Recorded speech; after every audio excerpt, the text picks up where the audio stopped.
سلام قولا من رب رحيم. நிகரில்லா அன்புடையோன் இறைவனிடமிருந்து சாந்தி நிலவட்டும் என்று முகமன் கூறப்படும். அன்பிற்கினிய அல்லாஹுடைய நல்லடியார்களே, நாம் இப்பொழுது முஹர்ரம் என்ற அல்லாஹுவால் கண்ணியப்படுத்தப்பட்டிருக்கிற மாதங்களில் ஒன்றான இந்த கண்ணியம் நிறைந்த மாதத்திலே நாம் இருந்து கொண்டிருக்கிறோம்.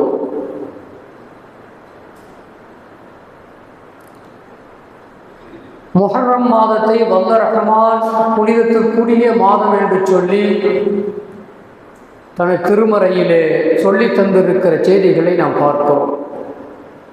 அப்படிப்பட்ட அந்த திருமறையிலே இந்த முஹர்ரம் மாதத்தை பற்றி அல்லாது இந்த முஹர்ரம் மாதத்திலே நடந்த நிகழ்வுகளையும் கூட நபிமார்களுடைய வாழ்க்கையில் நடந்த பல செய்திகளையும் நபிமார்கள் அந்த சமுதாயத்தினுடைய வாழ்க்கையில் நடந்த செய்திகளையும் அல்லாஹ் சுப்ஹானஹு வ தஆலா திருமறையிலே பல இடங்களிலே அந்த வரலாற்று நிகழ்வுகளை சொல்லித் தருவதை நாம் பார்க்கிறோம். உதாரணத்திற்கு மூசா அலைஹிஸ்ஸலாம் அவங்கள பாருங்க, குர்ஆன்ல அல்லாஹ் சுப்ஹானஹு வ தஆலா 25 நபிமார்களுடைய வரலாறுகளை சுருக்கமாக சொல்லியிருக்கிறான். சில நபிமார்களுக்கு சற்று விரிவாகவும் சொல்லியிருக்கிறான். அதில் மூசா அலைஹிஸ்ஸலாம் அவனுடைய அந்த வரலாறை சற்று விரிவாகவே என்ன செய்கிறான்னு சொன்னால் குர்ஆனில் பல இடங்களில் நாம் அல்லாஹ் பேசுவதை நாம் பார்க்கிறோம். 136 இடங்களில் மூசா அலைஹிஸ்ஸலாம் அவனுடைய பெயரை அல்லாஹ் திருமறையிலே குறிப்பிட்டிருக்கிறான். 34 அத்தியாயங்களிலே, மொத்தம் 114 அத்தியாயங்கள்.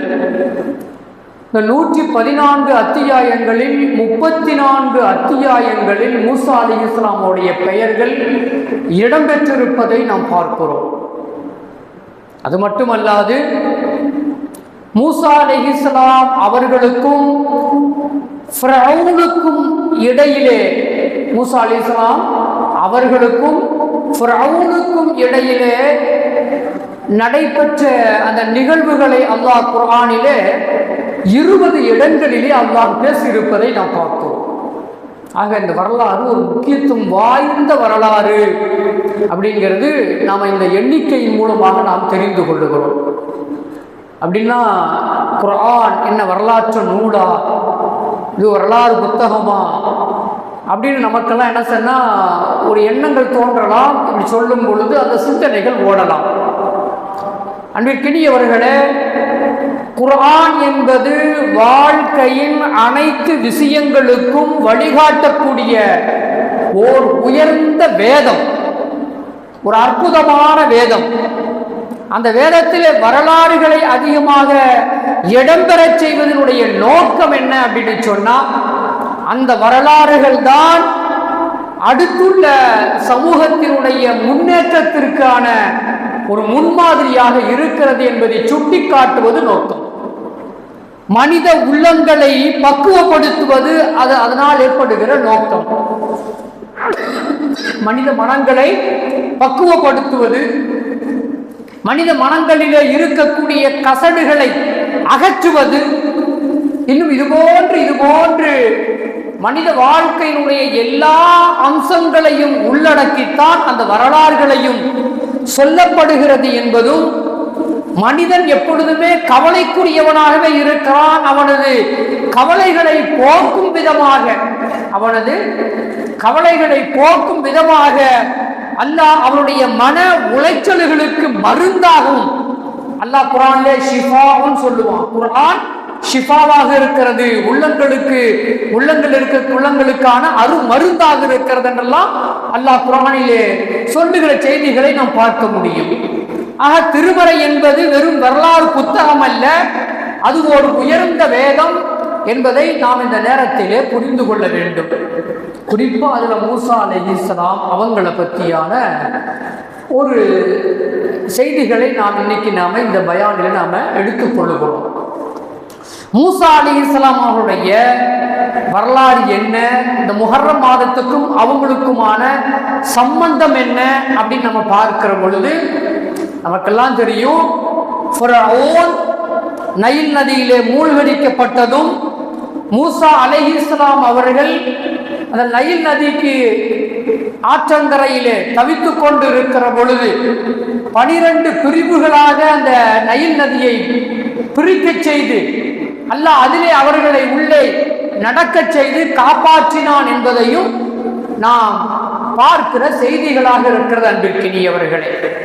ஆக வரலாற்றிலே மிக முக்கியமான ஒரு நிகழ்வாக இருக்கக்கூடிய இந்த மூசா அலைஹிஸ்ஸலாம் அவர்களுடைய இந்த ஃபிரௌனுடைய இந்த நிகழ்வுக்கும் இந்த முஹர்ரம் மாதத்திற்குமான ஒரு சம்பந்தம் இருக்கிறது. என்ன சம்பந்தம் சொன்னா, இந்த முஹர்ரம் 10 தான், இந்த முஹர்ரம் 10 வருது பார்த்தீங்களா பின்னாடி. இப்போ இன்னைக்கு பிறை 8, இன்னைக்கு பிறை 8, பிறை 10 இருக்கு பார்த்தீங்களா. அந்த 10 அன்றுதான் என்ன செஞ்சாங்கன்னு சொன்னா, மூசா அலைஹிஸ்ஸலாம் அவர்கள் காப்பாற்றப்பட்டார்கள். ஃபிரௌன் அந்த நைல் நதியிலே மூழ்கடிக்கப்பட்டான் என்பது வரலாறு. இந்த நீண்ட வரலாறு நாம் சுருக்கமாக சொல்லிக் கொள்கிறோம். அன்பிற்கினியவர்களே, மூசா அலைஹிஸ்ஸலாம் அவருடைய அந்த வரலாற்றில் இருந்து ஃபிரௌன் மூழ்கடிக்கப்பட்ட அந்த நிகழ்விலிருந்து இந்த சமூகத்திற்கு அல்லாஹ் என்ன சொல்ல வருகிறான்? குர்ஆன்ல நிறைய பேசலாம் இல்லை, அப்படி என்ன சொல்ல வருகிறான் என்பதை நாம் சற்று உள்ளே சென்று ஆராய்ந்து பார்ப்போம் என்று சொன்னால், அன்பிற்கினியவர்களே, மூசா அலைஹிஸ்ஸலாம் அவருடைய திடமான நம்பிக்கையை நாம் இங்கே பார்க்கிறோம். திடமான நம்பிக்கை எங்க நிற்கிறாங்க அன்பிற்கினியவர்களே? அவர்கள் நிற்கின்ற இடம் இருக்கிறதே, அது நைல் நதியின் கரையில நிற்கிறார்கள். நைல் நதியினுடைய கரையில நிற்கிறார்கள். அப்படி பின்னால் இருப்பதோ ஃபிரௌனுடைய படை. ஃபிரௌனுடைய படை. இப்பொழுது இவருடைய நிலை என்ன என்பது நாம் எல்லோருமே அறிந்திருக்கிற ஒரு செய்தி. உதாரணத்திற்கு ஒரு ஜீவராசியை சொன்னா நமக்கு விளங்கும். ஒரு ஜீவராசியை சொன்னா நமக்கு விளங்கும். அந்த நம்பிக்கை எப்படிப்பட்ட நம்பிக்கை, அது அல்லாஹ் அந்த நம்பிக்கையை கொடுத்தவர்கள் எப்படி பாதுகாத்தான் அப்படிங்கிறதுக்கு ஒரு ஜீவராசியை நான் சொல்லி காட்டுகிறேன் பாருங்க. ஒரு மான் அது கர்ப்பம் தரித்திருக்கிற மான் தன்னுடைய குட்டியை ஈடுவதற்கான ஒரு நிலையிலே அந்த மான் இருந்து கொண்டு இருக்கிறது. குட்டியை ஈடுகின்ற இடத்தை ஒரு தேர்வு செய்து அந்த ஒரு புல்கரைக்கு அங்கே போய்விட்டது. நிமிர்ந்து பார்க்கிறது, தனக்கு முன்னால் நிற்பது ஒரு புலி. தன்னை காக்க வருகின்ற, தன்னை உணவாக எடுத்துக்கொள்கிற ஒரு சிங்கம், ஒரு புலி முன்னால் நிற்கிறது. அதுக்கு பின்னால் திரும்பி தப்பித்துக் கொள்ளலாமா என்று பின்னால் திரும்பி பார்க்கிறது. பின்னால் திரும்பி பார்த்தால் மிகப்பெரிய ஒரு ஆற்று வெள்ளம், ஒரு ஆற்றன் கரை. அது மிகப்பெரிய வெள்ளம் அங்கே ஓடிக்கொண்டிருக்கிறது. வலதுபுறத்திலே பார்க்கிறது, அங்கே பார்த்தால் ஒரு வேடன் கையிலே வில்லையும் அம்பையும் வைத்துக் கொண்டு குறிபார்த்து கொண்டு இருக்கிறான் மானை தாக்குவதற்கு. இந்த சூழ்நிலை, இந்த எல்லா புறங்களிலேயும் எல்லா சூழ்நிலைகளிலேயும் அந்த மானுக்கு ஆபத்து நிறைந்திருக்கிற நேரத்திலே அந்த மான் கொஞ்சமும் கவலைப்படாமல், எதை பற்றியும் அந்த மான் கவலை கொள்ளாமல், அந்த மான் என்ன செஞ்சிச்சு அப்படின்னு சொன்னா, தான் குட்டியை ஈடுவதிலேயே கவனத்தை செலுத்தியது. குட்டியை ஈடுவதற்காக வேண்டியே என்ன பண்ணுச்சுன்னு சொன்னா கவனத்தை செலுத்தியது. குட்டியை ஈண்டெடுத்தது. அந்த நேரத்திலே அம்பை வைத்திருக்கிற அவன் என்ன செய்யறான்னு சொன்னா, சரியாக குறிபார்த்து கொண்டிருக்கிற நேரத்திலே திடீரென ஒரு மின்னல் வெட்டியது. அந்த இடி இடித்தது. அந்த இடியோசை, அந்த மின்னல் அந்த வேடனை தாக்கியது. அவன் கீழே விழுந்தான். கையில இருக்கிற அம்பு, கையில வைத்திருந்த அந்த வில்லில வைத்திருக்கிற அந்த அம்பு இருக்கிறது, அது வில்லை விட்டும் புறப்பட்டு நேராக அந்த புலியின் பக்கம் சென்றது, புலியை தாக்கியது. அன்பிற்கினியவர்களே, இதே போன்று எல்லாம் என்ன செஞ்சுன்னு சொன்னா கடுமையான மழை பொழிந்தது. ஒரு பக்கம் தீ பற்றி எரிந்து கொண்டிருந்தது, அந்த மழையினால் அந்த தீ எரிந்து போனது. இப்பொழுது அந்த மான் என்ன செஞ்சுன்னு சொன்னா சர்வசாதாரணமாக அப்படியே எதுவும் தெரியாதது போல தன்னுடைய கன்றை ஈன்றது என்பது ஒரு சின்ன எடுத்துக்காட்டுக்காக நாம் சொல்லுகிற ஒரு செய்தி. அதே போலத்தான் மூசா அலைஹிஸ்ஸலாம் அவங்க முன்னால் பார்த்தால் நைல் நதி, பின்னால் பார்த்தால் ஃபிரௌனுடைய படை, எங்கும் சுற்றி வளைக்கப்பட்டிருக்கிறோம். இந்த நேரத்திலே அவர்களின் திடகாத்திரமான நம்பிக்கை அதுதான் அவர்களை பாதுகாத்தது என்று சொல்லி அல்லாஹ் குர்ஆனிலே சொல்லுகிற செய்தியாக பார்க்கிறோம். அல்லாஹ் குர்ஆன்ல 26வது அத்தியாயத்துல 60வது வசனத்துல பேசலாம்,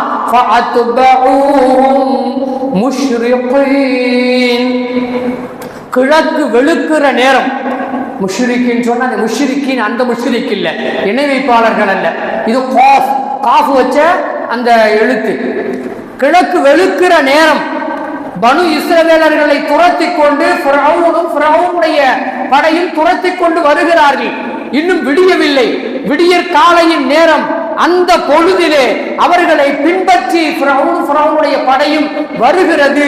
அது அல்லாஹ் அப்படியே சொல்றான், ஃபலம்மா தராஅல் ஜம்ஆனி قال اصحاب موسى إنا لمدركون. அடுத்த வசனத்துல அல்லாஹ் சொல்றான், அது 26வது அத்தியாயத்துல, ஈர் அணியினரும் ரெண்டு படையினரும் ஒருவரை ஒருவர் நோக்குகின்ற பொழுது, பார்க்கிற பொழுது பார்த்து கொள்ளுகிறார்கள். ரெண்டு பேரும் ஒருத்தருக்கு ஒருத்தர் பார்க்கிறாங்க.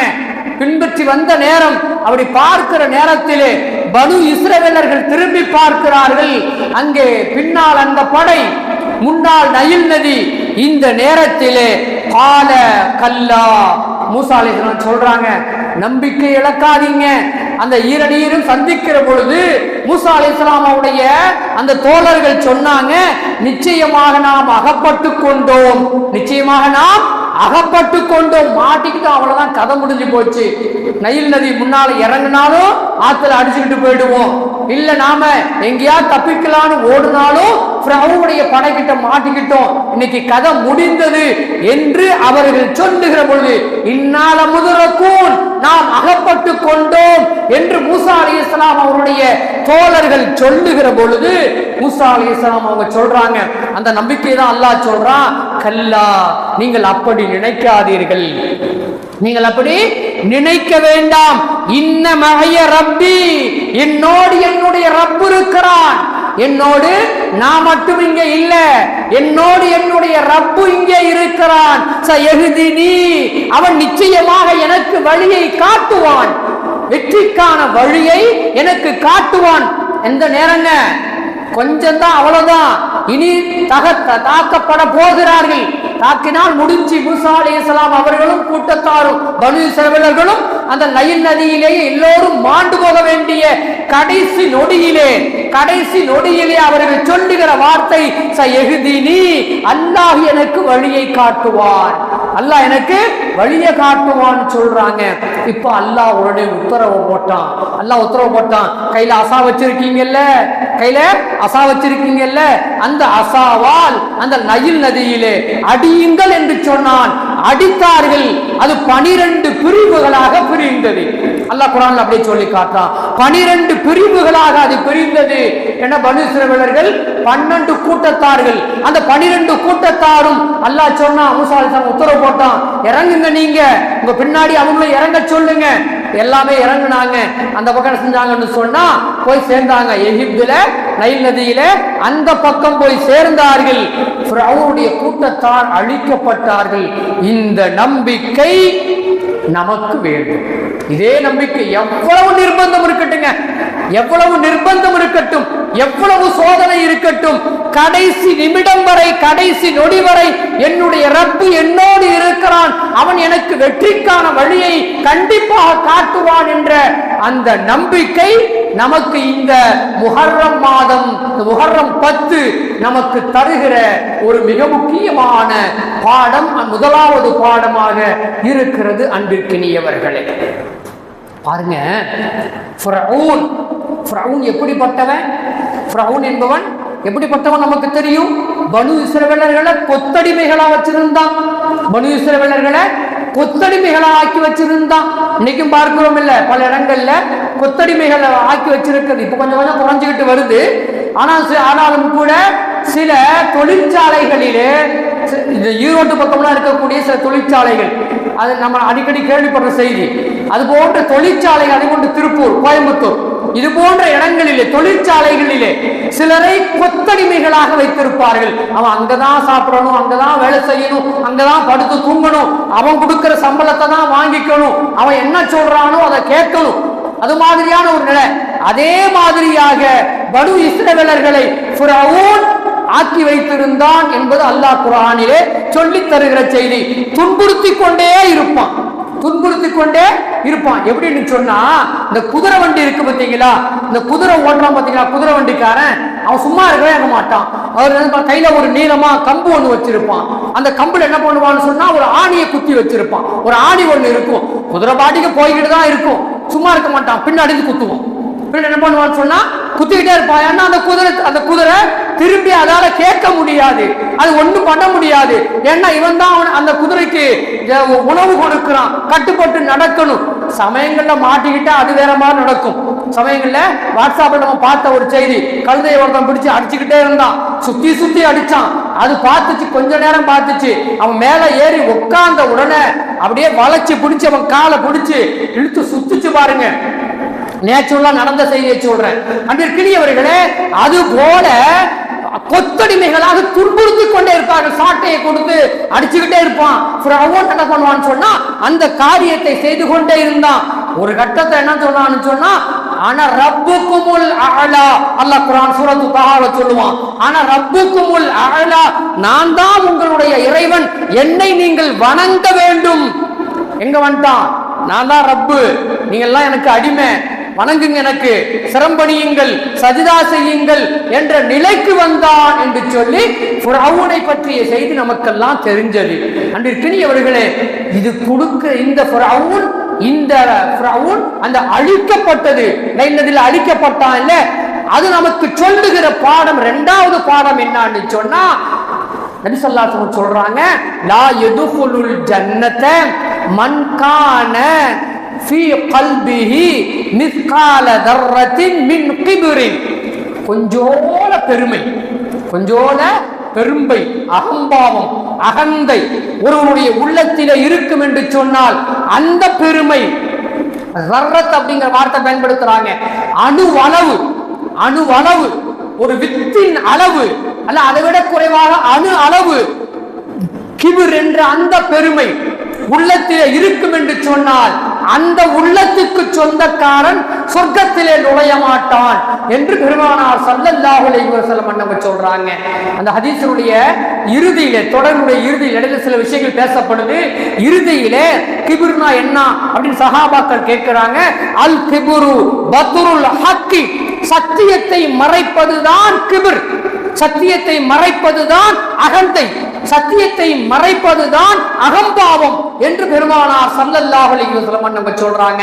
வகம்துன் நாசி, அதே போல தன்னோடு தன் சமமாக இருக்கக்கூடிய மனிதர்களை இழிவாக கருதுவது, அவனா அப்படி, இவனா இப்படி, இவன் இதற்குரியவன், அவன் அதற்குரியவன், அவன் அசிங்கமானவன், இவன் கேவலமானவன் என்று அடுத்தவர்களை கேவலப்படுத்தி கேவலப்படுத்தி பேசுவார்கள்.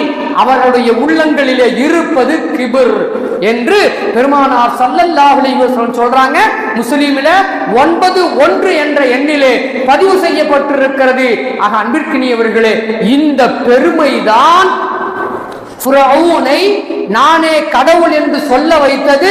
இறுதியிலே நைல் நதியிலே மூழ்கடித்து சாகடிக்கப்படுவதற்கு காரணமாக இருந்தது என்பதை பார்க்கிறோம். இரண்டாவது பாடம், நம்முடைய உள்ளத்திலே அகம்பாவம் அகந்தை இருக்கக்கூடாது, யாரையும் இழிவாக எண்ணக்கூடாது என்பது இந்த முஹர்ரம் 10 இந்த நிகழ்வு நமக்கு சொல்லுகிற பாடமாக பார்க்கிறோம். அன்பிற்கினியவர்களே, அதே போல பாருங்க, அல்லாஹ்வை நேசிப்பவர்களுக்கு, அல்லாஹ்வை மூணாவது ஒரு பாடம், அல்லாஹ்வை நேசிப்பவர்களுக்கு அல்லாஹ் என்ன செய்யறான்னு சொன்னா நல்ல தன்மைகளை உருவாக்கி கொடுத்து விடுகின்றான்.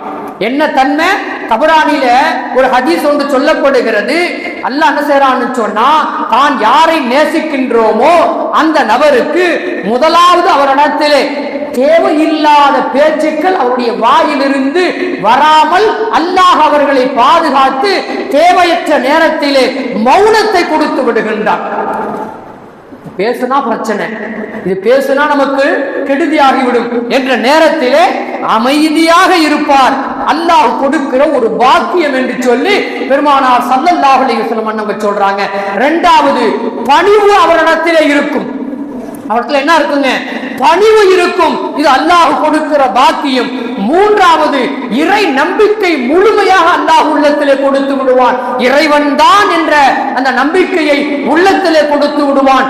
நான்காவது, அல்லாஹ் எதை கொடுத்திருக்கிறானோ அதை வைத்து போதுமானது, அல்லாஹ் இது கொடுத்திருக்கிறான், அல்லாஹ் நானா இன்னும் கொடுப்பான், அல்லாஹ் நானா இன்னும் கொஞ்சம் எடுக்க கூட செய்வான், இது அல்லாஹ் கொடுத்தது என்று அதை சொன்னா போதுமாக்கி கொண்டு உலகத்திலே பெரிய தேடுதல் இல்லாமல், உலகத்தை தேட வேணாம்னு அர்த்தம் இல்லை, பேராசை கொண்டு தேடுவது, பேராசை கொண்டு தேடுவது இல்லாமல் உலக பற்றற்ற தன்மையை அவனுடைய உள்ளத்திலே அல்லாஹ் போட்டு விடுவான். அப்படிப்பட்டவனுக்கு அல்லாஹ் நிறைய பாக்கியங்களையும் கொடுத்து விடுவான். தபரானில பதிவான செய்தியாக இருக்கிறது. இந்த முஹர்ரம் 10 நமக்கு சொல்லுகிற ஒரு பாடம். அன்பிற்கினியவர்களே, இந்த தன்மைகள் நம்மிடத்திலே வந்துவிட வேண்டும். மௌனம் காக்க வேண்டிய நேரத்திலே மௌனம் காக்க வேண்டும். பணிவு வர வேண்டிய நேரத்திலே பணிவு இருக்க வேண்டும். இறை நம்பிக்கை கொள்ள வேண்டிய நேரத்திலே இறை நம்பிக்கை உள்ளத்திலே கண்டிப்பாக அது தொடர்ந்து இருந்து கொண்டே இருக்க வேண்டும். உலக பற்றற்ற தன்மையும் நம்முடைய உள்ளத்திலே இருக்க வேண்டும் என்பது இந்த முஹர்ரம் 10 சொல்லுகிற மூன்றாவது ஒரு பாடமாக பார்க்கிறோம். அன்பிற்கினியவர்கள், பாருங்க, நான்காவது ஒரு பாடம், சோதனையின் நேரத்தில் கூடுதலான தவக்குல் இருக்க வேண்டும். எல்லா நேரங்களிலும் தவக்குல் இருக்க வேண்டும். சோதனையினுடைய நேரத்திலே, சோதனை, எனக்கு உடல்நிலை சரியில்லை, கடுமையான நோய், அந்த நேரத்தில் ரப்பை மறந்து விடக்கூடாது. எதிரியினுடைய சூழ்ச்சி அகப்பட்டு கொண்டிருக்கிறேன், அந்த நேரத்திலே ரப்பினுடைய தவக்குலை நாம் இழந்து விடக்கூடாது. நிறைய சொல்லிக்கிட்டே போகலாம். பொருளாதாரம், இடத்தில் இருந்த பொருளாதாரம் இப்பொழுது இல்லை, நான் நிர்கதியாக இருக்கிறேன். அந்த சோதனையிலும் கூட மரணம் வந்துவிடுமோ என்கின்ற நிலையிலும் கூட தவக்குல் என்ன செய்யணும்னு சொன்னா அந்த உள்ளத்திலே இருந்து கொண்டே இருக்க வேண்டும். அல்லாஹ் கேட்கிறான், அஹஸிபன் நாசு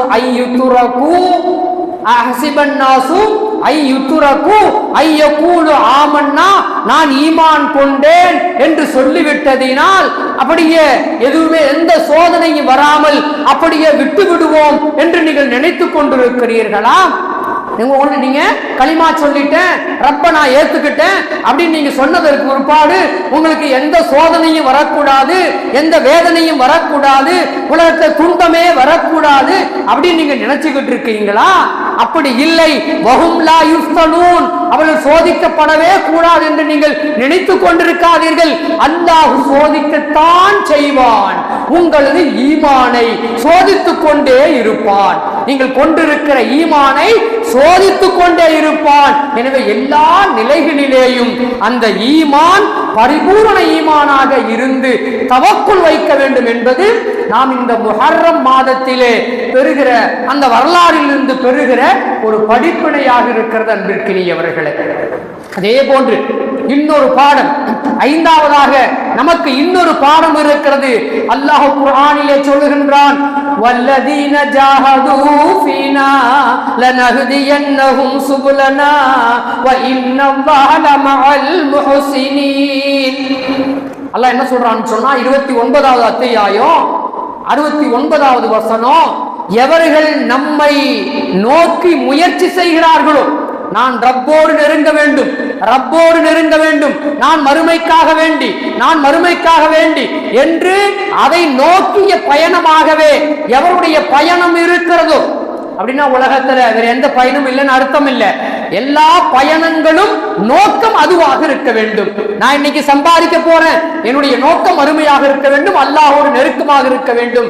நான் கடல் கடந்து போகிறேன், அங்கேயும் நோக்கம் என்னங்க, நான் அல்லாஹுக்காக வேண்டி அல்லாஹை நான் சந்திக்கிற பொழுது அல்லாஹுடைய பொருத்தம், நாளைய மறுமையின் வெற்றி என்ற நோக்கத்தோடு யார் பயணிக்கிறார்களோ, அதான் அல்லாஹ் சொல்றான், வல்லதீன ஜாஹது ஃபீனா, அப்படி யார் பயணிக்கிறார்களோ லநஹ்தியன்னஹும் சுபுலனா, அவர்களுக்கு நான் ஒரு வழி அல்ல பல வழிகளை நான் திறந்து காட்டுவேன். ஒரு வழி அல்ல பல வழிகளை நான் திறந்து காட்டி விடுவேன் என்று சொல்லிவிட்டு அல்லாஹ் இப்படிப்பட்ட நல்ல சிந்தனை உடைய நற்பணியாற்றக்கூடியவர்களோடு அல்லாஹ் இருக்கின்றான் என்று சொல்லி வல்ல ரஹ்மான் ஹக்கு சுப்ஹானஹு வ தஆலா தன திருமறையில சொல்லி தருவதை நாம் பார்க்கிறோம். என்னங்க இந்த செய்தி நமக்கு என்ன சொல்லுதுங்க? நம்முடைய முயற்சி எப்படி இருக்க வேண்டும்? அல்லாஹ் அல்லாஹ் அல்லாஹ் என்று இருக்க வேண்டும். உலகத்துல எந்த காரியத்தை செய்யணும்னாலும், இன்னைக்கு நான் 500 ரூபாய் சம்பாதிக்கணும்னா வீட்டுல படுத்திருந்தா 500 ரூபாய் வந்துருங்களா? வீட்டுல படுத்திருந்தா வந்துருமா? வரவே வராது. அன்பிற்கினியவர்களே, செல்ல வேண்டும், நான் என்ன செய்யணும்? அதற்கான தேடலை நாம் போக வேண்டும், உழைக்க வேண்டும், அதற்கடுத்து ஊதியத்தை பெற வேண்டும், இவ்வளவு காரியம் செய்யணும் இல்லை. அதே போன்றுதான் முயற்சி அவசியம் என்பதை மூசா அலைஹிஸ்ஸலாம் அவருடைய வாழ்க்கையில் இருந்து நாம் பெறுகிற படிப்படியாக இருக்கிறது என்பதை வல்ல ரஹ்மான் ஹக்கு சுப்ஹானஹு வ தஆலா முயற்சித்துக் கொண்டே இருங்கள் என்பதை ஒரு பாடமாக நமக்கு சொல்லித் தருவதை பார்க்கிறோம். அன்பிற்கினியவர்களே, அதே போன்று 6வது ஒரு பாடம் அதிலே நாம் பார்க்கிறோம். மூசா அலைஹிஸ்ஸலாமுடைய அந்த வாழ்க்கையிலிருந்து இன்னொரு பாடத்தை நாம் பார்க்கிறோம். ஆன்மீக உழைப்பு அவசியம். ஆன்மீக உழைப்பு என்னங்க? அவசியமாக இருக்கு. என்னிடத்திலே ஈமான் இருக்கிறது, அந்த ஈமான் அது எப்பொழுதுமே துருபொடித்து விடாமல் இருக்க வேண்டும் என்று சொன்னால், எப்படி பாத்திரம் அது பளபளத்துக் கொண்டே இருப்பதற்காக அது தினம் தினம் நம்ம என்ன செய்யணும்னு சொன்னா சோப்பிட்டு கழுகுறோம் அல்லவா, அதை பரிசுத்தப்படுத்திக் கொண்டே இருக்கிறோம் அல்லவா, அது போன்று இந்த உள்ளம் அது பளிச்சென்று ஈமானிய பிரகாசம் அங்கே வெளியாக வேண்டும் என்று சொன்னால் ஆன்மீக உழைப்பு அவசியமாக இருக்கிறது என்பதையும் நம்ம இந்த வரலாறு நமக்கு சொல்லுவதை நாம் பார்க்கும். அன்றிருக்கிறீர்களே, அல்லாஹ் குர்ஆன்ல சொல்றான், 47வது அத்தியாயம் 7வது வசனத்துல அல்லாஹ் சொல்றான், யா அய்யுஹல்லதீன ஆமனூ இன் தன்சுருல்லாஹ யன்சுருக்கும் வ யுஸப்பித் அக்தாமக்கும். அல்லாஹ் என்ன சொல்றான்னு சொன்னா, இறை நம்பிக்கை கொண்டவர்களே, ஈமான் கொண்டவர்களே நம்மளை தான் கூப்பிடுறான் அல்லாஹ். பொதுவா ஜனங்களேன்னு கூப்பிடல. உலகத்துல இருக்கிற எத்தனையோ கொள்கை உடையவர்கள் இருக்காங்க, அவங்களெல்லாம் கூப்பிடல, நம்மளை கூப்பிட்டு சொல்றான், இறை நம்பிக்கை கொண்டவர்களே, நீங்கள் அல்லாஹுக்கு உதவி செய்தால், இன் தன்சுருல்லாஹ, நீங்கள் அல்லாஹுக்கு உதவி செய்தால், யன்சுருக்கும், அல்லாஹ் உங்களுக்கு உதவி செய்வான். அல்லாஹுக்கு எப்படி நம்ம உதவி செய்யறது, அல்லாஹ்வுக்கு நாம எப்படி உதவி செய்யறது அப்படிங்கிற ஒரு சிந்தனை ஓடும். அன்பிற்கினியவர்களே, அல்லாஹ்வுக்கு நாம போய் நேரடியா எந்த உதவியும் செய்ய முடியாது. அல்லாஹ்வுடைய மார்க்கத்தை இந்த பூமியிலே என்ன செய்யணும்னு சொன்னா அது நிலைத்திருப்பதற்கு நாம் உழைத்துக் கொண்டே இருக்க வேண்டும். முதலிலே என்னிலிருந்து நான் தொடங்க வேண்டும், என்னிடத்திலிருந்து நான் தொடங்க வேண்டும். எனக்கு மட்டுமென்று இருந்து விடாது. என்னுடைய வீடு முதலாவது, என்னுடைய வீடு, என்னுடைய தெரு, என்னுடைய உறவுகள், என்னுடைய மஹல்லா என்று சொல்லி சொன்னா கொஞ்சம் கொஞ்சமாக அது பறந்து விரிந்து கொண்டே போக வேண்டும். அதுதான் அல்லாஹ்வுக்கு நாம் செய்கிற உதவியாக இருக்கிறது என்று சொல்லி அல்லாஹ் குர்ஆனிலே சொல்லி தருவதை பார்க்கிறோம். அப்படி செஞ்சீங்கன்னு சொன்னா அல்லாஹ் உங்களுக்கு உதவியை செய்வான். என்ன அர்த்தம்? உங்களது உள்ளத்தை இருக்கக்கூடிய ஈமானை அதை வளம் பெறச் செய்வான், அதை பிரகாசிக்க செய்வான் என்று சொல்லி அல்லாஹ் சொல்லுகிற செய்தியாக நாம் பார்க்கிறோம். சொல்லிட்டு அதுக்கு சப்போர்ட்டா இன்னொரு வார்த்தை சொல்றான், உங்களது பாதத்தை, உங்களது பாதம் இருக்கு பார்த்தீங்களா, அதை ஸ்திரமாக நிலைத்திருக்க செய்வான். உலகத்துல இருக்கிற ஆசாபாசங்களுக்கு அடிமைப்பட்டு போய் மார்க்கத்தில் விட்டுட்டு அப்படியே நகர்ந்து கொஞ்சம் போகாம எந்த ஆசாபாசங்களுக்கும் இடம் கொடுக்காமல் உங்களது பாதத்தை சரமாக ஈமானிலே நிலைத்திருக்க செய்வான் என்று சொல்லி வல்ல ரஹ்மான் ஹக்கு சுப்ஹானஹு வ தஆலா ஆன்மீக உழைப்பு அவசியம் என்பதை மூசா அலைஹிஸ்ஸலாம் அவர்களுடைய அந்த வரலாற்றில் இருந்து நமக்கு சொல்லுகிற இன்னொரு பாடமாக இருக்கிறது அன்பிற்கினியவர்களே. அதே போல இன்னொரு பாடத்தை நாம் பார்க்கிறோம். மூசா அலைஹிஸ்ஸலாம் அவருடைய அந்த சரித்திரத்தில் இருந்து, அந்த வரலாற்றில் இருந்து இன்னொரு பாடத்தை நாம் பார்க்கிறோம். தயார் நிலையிலே இருப்பது, தயார் நிலையிலே இருப்பது, அதாவது சமகால தயாரிப்புகள் நம்ம இடத்துல இருந்து கொண்டே இருக்க வேண்டும். இன்னைக்கு கால ஓட்டம் எப்படி இருக்கு, இன்னைக்கு சூழ்நிலை எப்படி இருக்கு, இன்னைக்கு நாட்டினுடைய போக்கு என்ன, ஆட்சியாளருடைய போக்கு என்ன, மனிதனுடைய மனோநிலை என்ன, இதையெல்லாம் அவ்வப்பொழுது நாம் என்ன செய்யணும்னு சொன்னா உள்வாங்கிக் கொண்டே இருக்க வேண்டும். தன்னை தயார் நிலையிலே வைத்து இருக்க வேண்டும். திடீர்னு அறிவிப்பான், திடீர்னு என்ன செய்வான், திடீர்னு சொன்னாக்க முஸ்லிம்களுக்கெல்லாம் இந்த பூமியில் சொந்தம் இல்லைன்னு சொல்லி ஒரு நேரத்தில் அறிவிச்சாலும் அறிவிப்பான். அதற்கான முயற்சிகள்லாம் கூட செஞ்சான் இல்லை, பார்த்தோம் இல்லை, நம்மெல்லாம் தெருக்கல்ல போய் போராடணுமா இல்லையா. இப்ப என்ன பண்ணான்னு சொன்னா அடுத்து வக்ஃப் சட்டம் கொண்டு வந்தான், முத்தலாக்கு சட்டம் கொண்டு வந்தான். இது மாதிரி தாக்குதல்களை தொடர்ந்து தொடுத்து கொண்டே இருப்பான். அந்த தாக்குதல்களை எல்லாம் இது அரசியல் ரீதியா நம்ம சொல்றோம், ஆட்சி ரீதியாக சொல்லுகிறோம். அன்பிற்கினியவர்களே, ஷைத்தான் ரீதியாகவும் தாக்குதல்கள் இருந்து கொண்டே இருக்கும். அந்த தாக்குதல்களை எல்லாம் எதிர்கொள்ளுகின்ற சமகால தயாரிப்புகள் நான் விளக்கமா சொல்ல முடியாது, சமகால தயாரிப்புகள் என்னவோ அந்த தயாரிப்புகளை எல்லாம் நாம் அவ்வப்பொழுது செய்து கொண்டே இருக்க வேண்டும் என்பது மூசா அலைஹிஸ்ஸலாம் அவர்கள் அங்க அந்த வரலாற்றில் இருந்து நாம் பெறுகிற வரலாறு சொன்னா நமக்கு விளங்கும். அந்த வரலாற்றை படிச்சு பாருங்க இன்ஷா அல்லாஹ். அந்த வரலாறு நமக்கு சொல்லுகிற ஒரு பாடம், தயார் நிலையில் இருப்பது, சமகால தயாரிப்புகளோடு இருப்பது என்பது நமக்கு சொல்லுகிற ஒரு செய்தியாக இருக்கிறது. அல்லாஹ் சொல்றான் பாருங்க, குர்ஆன்ல சொல்றான், வ உஐது லஹும் மஸ்ததஅதும் மின் குவத்தின், மேலும் அவர்களை வெற்றி கொள்ள உங்களால் முடிந்த அளவு, உங்களுக்கு எதிராக செயல்படுறான் இல்ல, உங்களுக்கு எதிராக செயல்படுகிறான் அல்லவா, அவனை நீங்கள் வெற்றி கொள்ளுவதற்கு உங்களால் முடிந்த அளவு உங்களது ஆற்றலையும் உங்களது வலிமையையும் தயார் நிலையிலே வைத்துக் கொள்ளுங்கள். அவர்களிடத்தில் வெற்றி பெறுவதற்காக தயார் நிலையிலேயே நீங்கள் இருங்கள் என்று அல்லாஹ் என்ன செய்யறான்னு சொன்னா சொல்லித் தருகிற செய்தியை குர்ஆன்ல 8வது அத்தியாயத்துல 60வது வசனத்துல அல்லாஹ் சொல்லுகிற செய்திகளாக நாம் பார்க்கிறோம். அன்பிற்கினியவர்களே, இது போன்று இன்னும் நிறைய பாடங்கள் இருக்கிறது. ஒரு பாடத்தை சொல்றேன் அன்பிற்கினியவர்களே. 8வதாக ஒரு பாடத்தை நான் சொல்லுகின்றேன். பொறுமையும் ஒருங்கிணைந்த அர்ப்பணிப்பும் நமக்கு அவசியம். பொறுமையும் ஒருங்கிணைந்த அர்ப்பணிப்பும் என்ன செய்யணும்னு சொன்னா அந்த மூசா அலைஹிஸ்ஸலாமுடைய வரலாற்றிலிருந்து கிடைக்கிற இன்னொரு பாடம், அது அவசியம் என்பதை நாம் பார்க்கிறோம். அல்லாஹ் குர்ஆன்ல சொல்றான் பாருங்க, 3வது அத்தியாயம் 200வது வசனத்துல அல்லாஹ் சொல்றான், யா அய்யுஹல்லதீன ஆமனு ஸ்பிரு வஸாபிரு வராபிது வத்தகுல்லாஹ லஅல்லகும் துஃப்லிஹூன். அல்லாஹ் என்ன சொல்றான்னு சொன்னா, இறை நம்பிக்கை கொண்டவர்களே, பொறுமையை நீங்கள் கடைபிடியுங்கள், பொறுமையை கடைபிடியுங்கள். பொறுமைங்கிறதுக்கு நிறைய விளக்கம் இருக்கு, அது நம்ம அந்த சப்ஜெக்டுக்குள்ள போக முடியாது. அசத்தியவாதிகளுக்கு எதிராக உறுதியாக நிலைத்து நில்லுங்கள். அசத்தியவாதிகளுக்கு எதிராக நீங்கள் உறுதியாக நிலைத்து நில்லுங்கள். அதே போன்று ஒருங்கிணைந்த முழு முனைப்போடு நீங்கள் என்ன செய்யுங்கன்னு சொன்னா எப்பொழுதும் தயார் நிலையிலே இருங்கள்.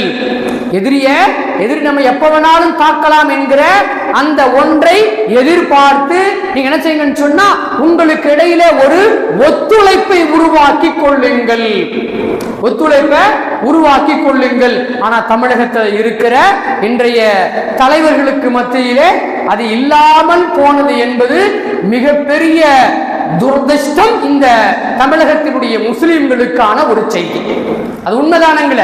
இன்னைக்கு எத்தனை தலைவர்கள் இன்னைக்கு ஒரே தலைமைன்னு வந்து ஒரே அல்லாஹ் தானே, ஒரே குர்ஆன் தானே, ஒரே நபி தானே அப்படின்னு சொல்லி ஆரம்பிச்சு இன்னைக்கு 44 தலைவர்கள் இருக்கிறாங்கன்னு சொன்னா இது ஒரு மிகப்பெரிய துரதிர்ஷ்டம் தமிழக முஸ்லிம்களுக்கு.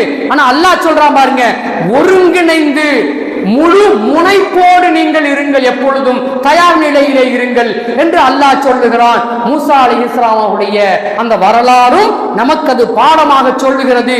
இது விஷயத்திலே வத்தகுல்லாஹ, நீங்க ஒற்றுமையாக இருக்கிற விஷயத்திலே அல்லாஹ்வை பயந்து கொள்ளுங்கள். என் தலைமை, எனக்கு இருக்கிற பதவி, எனக்கான பொருளாதாரம் என்ன, எனக்கான கண்ணியம் கௌரவம் என்றெல்லாம் நீங்கள் சமுதாயத்தை கூறு போடாதீர்கள். அல்லாஹ்வை பயந்து கொள்ளுங்கள். வத்தகுல்லாஹ, அல்லாஹ் பயந்துக்குங்க. அப்படி நீங்க அல்லாஹ்வை பயந்தீங்கன்னு சொன்னா உங்களிடத்திலே ஒருங்கிணைப்பு வந்துவிடும். லஅல்லக்கும் துஃப்லிஹூன், நீங்கள் எல்லோரும் வெற்றியாளர்களாக மாறலாம். லஅல்லக்கும் துஃப்லிஹூன், நீங்கள் ஜெயசீலர்களாக வெற்றியாளர்களாக இந்த உலகத்திலே எதை சாதிக்க வேண்டுமோ அதை உங்களால் சாதிக்க முடியும். தமிழக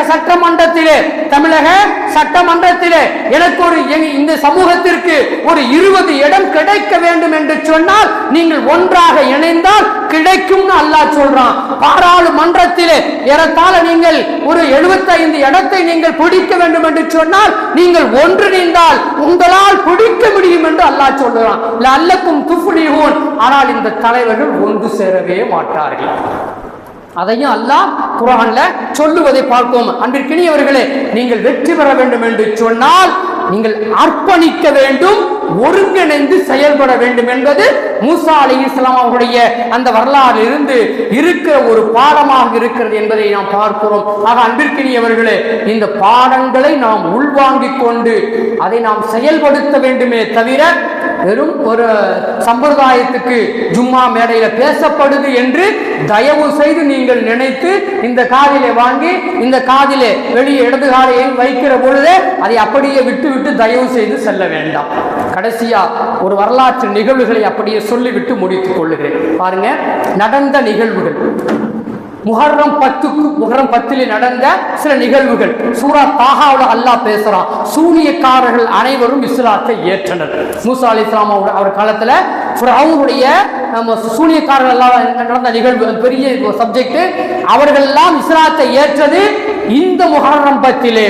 நபி மூசா அலைஹிஸ்ஸலாம் அவர்களும் அவரின் சமூகத்தாரும் நைல் நதியிலே பாதுகாக்கப்பட்டது இந்த முஹர்ரம் 10 புகாரில பதிவாயிருக்கிற செய்தி.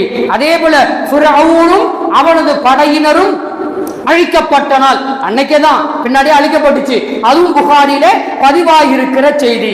நூஹ் அலைஹிஸ்ஸலாம் அவர்களின் பெருவெள்ளம் நமக்கெல்லாம் தெரியும். பெருவெள்ளம் நிகழ்ந்ததும் மக்கள் அன்றைய தினத்திலே நூஹ் அலைஹிஸ்ஸலாம் அவர்களை ஏற்றுக்கொண்டவர்களை தவிர மற்றவர்கள் அழிக்கப்பட்டதும் இந்த முஹர்ரம் 10 தான். சூரா ஹூத் என்ற அத்தியாயத்திலே அல்லாஹ் அதை பேசுகிறான் என்பதை பார்க்கிறோம். யூனுஸ் அலைஹிஸ்ஸலாம் அவர்களின் சமூகத்துக்கு எதிராக துஆ செஞ்சாங்க. ரப்பே கேட்கவே மாட்டேங்கிறாங்க, அழிச்சிரு அப்படின்னு ரப்பு கிட்ட துஆ செஞ்சாங்க. செஞ்சுட்டு அல்லாஹ் சொல்லிட்டான், அழிச்சிருந்தீங்க சொல்லிட்டான். மக்கள்கிட்ட செய்தியை சொல்லிட்டாங்க. ஆனா ஊரை விட்டு ஓடி போயிட்டாங்க. அல்லாஹ் வந்த வேதனையை நிறுத்தி விட்டான். அந்த கொடுக்க வேண்டிய இறங்க வேண்டிய வேதனையை நிறுத்தி விட்டான். அப்படி பாதுகாக்கப்பட்டதும் யூனுஸ் அலைஹிஸ்ஸலாம் அவருடைய சமூகத்துக்கு வர வேண்டிய அந்த தண்டனை வராமல் நிறுத்தப்பட்டதும் இந்த முஹர்ரம் 10 இப்னு அபி ஹாத்திம் என்ற நூலிலே பதிவு செய்யப்பட்டிருக்கிற ஒரு செய்தி. அதே போன்று யாக்கூப் அலைஹிஸ்ஸலாம் அவர்கள், யூசுப் அலைஹிஸ்ஸலாமுடைய தந்தை யாக்கூப் அலைஹிஸ்ஸலாம் அவர்கள் தன் பிள்ளைகளுக்காக வேண்டி பிரார்த்தனை செய்து வெற்றி கண்ட நாள் இருக்கிறதே, தேர்ந்தெடுத்து பிரார்த்தனை செய்து வெற்றி கண்ட நாள் இருக்கிறதே இந்த முஹர்ரம் 10 என்று சொல்லி பஹ்ருல் உலூம் என்ற நூலிலே பதிவு செய்து வைக்கப்பட்டிருக்கிறதை பார்க்கிறோம். அதே போல ஹுசைன் ரலியல்லாஹு தஆலா அன்ஹு, கர்பலா நிகழ்ச்சின்னு சொன்னாவே நமக்கெல்லாம் நினைவுக்கு வந்திருக்கும். அது அந்த சப்ஜெக்ட் நம்ம தனியா பேசணும். அன்பிற்கினியவர்களே, அந்த ஹுசைன் ரலியல்லாஹு பெருமானார் ஸல்லல்லாஹு அலைஹி வஸல்லம் அன்னஹுடைய பேரர், பிரியத்திற்குரிய பேரர் ஹுசைன் ரலியல்லாஹு தஆலா அன்ஹு அவர்கள் கர்பலா களத்திலே மிக கொடூரமாக கொல்லப்பட்டதும் எந்த அளவுக்கு சொன்னா தலையை தனியாக வெட்டி ஒரு கம்பிலே அதை குத்தி வைத்து தெரு தெருவாக எடுத்துச் செல்லுகின்ற அளவிற்கான கொலை. அந்த கொலை கொடூரமான கொலை. தண்ணீர் கூட கொடுக்காமல் கொலை செய்த நிகழ்வு. அந்த நிகழ்வு நடந்த நாள் இந்த முஹர்ரம் 10 இருக்கிறது என்பதும் அன்பிற்கினியவர்களை நாம் வரலாறுகளிலே பார்க்கிற செய்தி. ஆக நாம் ஒன்றை விளங்கிக் கொள்ளுவோம், அல்லாஹ்விடத்திலே வரலாறுகள் சொல்லுவதெல்லாம் படிப்பினைக்காக என்பதை நாம் புரிந்து கொள்ளுவோம். வெறும் வரலாறை படித்துவிட்டு கடந்து போவதல்ல என்பதையும் உள்ளத்திலே நிறுத்திக் கொள்ளுவோம். வல்ல ரஹ்மான் ஹக்கு சுப்ஹானஹு வ தஆலா நம்மவர்களுக்கு நல்ல படிப்பினைகளையும் அந்த படிப்பினைகளின் மூலமாக மறுமையின் வெற்றியையும் அல்லாஹ் தந்து அருள் புரிவானாக. வாஹிரு தஅவானா அனில் ஹம்துலில்லாஹி ரப்பில் ஆலமீன். அஸ்ஸலாமு அலைக்கும் வ ரஹ்மத்துல்லாஹி வ பரகாத்துஹு.